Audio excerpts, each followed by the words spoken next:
Hey, it's Ethan Skolnick from 5 on the Floor on the 5 Reasons Sports YouTube channel. I'm here with Gad Cartagena, and we just witnessed history, Gad. This might have been the worst defensive performance in Miami Heat history. They allow the Pacers to shoot 65.9% from the field. 142 points? Is that what they ended up putting up? Something like that. Too many points to count. 6 guys for the Pacers with at least 16. Jimmy Butler scores 25 in the second half, and the Heat still get throttled. And this happens with Tyrese Halliburton, a top 10 MVP candidate right now, not even playing. Bam Adebayo didn't play for the Heat. Haywood Highsmith got hurt. Of course, Tyler Hero's still out. But there's no excuse for this, Gad. I mean, as you said as we were walking over here, they affected nothing.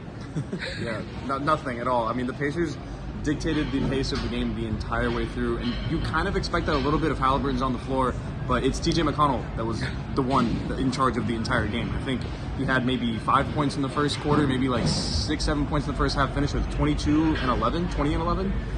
Completely took over the game. They had no response. They went zone, couldn't do anything. They started kind of doubling him a little bit. He was splitting them like D-Wade. I mean, when TJ McConnell's playing like that, I don't know what you're supposed to do. He had played a phenomenal game, and they had no answers for him. I mean, we're laughing because it was just so ridiculous. I mean, I honestly, he missed one shot. And you mentioned they went zone. That didn't help. Orlando Robinson scored on the he did things on the offensive end, but they went right at him on the defensive end. And really, I mean, some guys who usually play good defense, like I thought Josh Richardson was good offensively. He was bad defensively tonight. Typically, that's his better end of the floor. Caleb Martin didn't affect anything defensively. I thought that was actually Jaime Jaquez' probably worst game overall if you combine the offense and the defense. He had that one rough game as a starter where he shot a lot of threes, but I don't know, he looked jittery tonight, missed some free throws. And Jimmy, again, settled the game down and started to do some things in the second half. He was passive in the first half, but by then they allowed the Pacers to get comfortable. The Heat were up 10 in the first half, and then it just kind of got away. I think when Erik Spoelstra looks at this is going to be one of the games he's most disappointed by. Pacers here for 3 days. Typically, the South Beach flu affects the other team, not the Heat. I don't think this is a game he's going to throw out. I think this is a game that he's going to use as a teaching tool for these guys. And the other thing I thought was interesting, Ed, was he went away from a point guard late in the game. I mean, Lowry came back in but didn't play a lot in the second half. No Lowry, no Richardson. They still were able to score because the Pacers weren't affecting them on one end. But again, I've never seen anything like this. The stat that really jumped out was 20 fast break points for the Pacers. None for the Heat. The Heat somehow put up more than 130 without a fast break point, and they still lost the game. Well, not 130, more than 120, and still lost the game going away. It's just, I don't know. With no Tyrese Halliburton. With no Tyrese Halliburton. Is this, before we close here, is this just all Bam?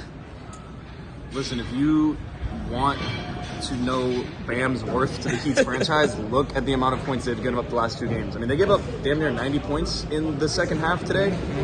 We kept looking at each other like, if they could just get 2 stops in a row, and they couldn't the entire game. No. That's really a testament to Bam. Like, they need him. This stresses the importance of Bam on both ends of the floor. Obviously, offensively, they have it going, but without him on defense, good luck. Well, and that's the thing. If you look at their defensive bigs beyond Bam, Orlando Robinson didn't show a lot on that end tonight. We know Thomas Bryant doesn't. He didn't even get off the bench. He's not going to play Jovic. That's obvious. Kevin Love does his job positionally, but that's a weakness of this team is their interior, their bigs on the defensive end, and it's gotten exposed without Bam. And he's not going to play Wednesday night in Toronto either, so we'll see how that affects it. He's got to get that hip right. So anyway, for Gad Cartagena, I am Ethan Skolnick. We just scored. The two of us. We went out. We went right by the entire Heat defense, and we're both shooting 73% from the field. Have a good night, everybody.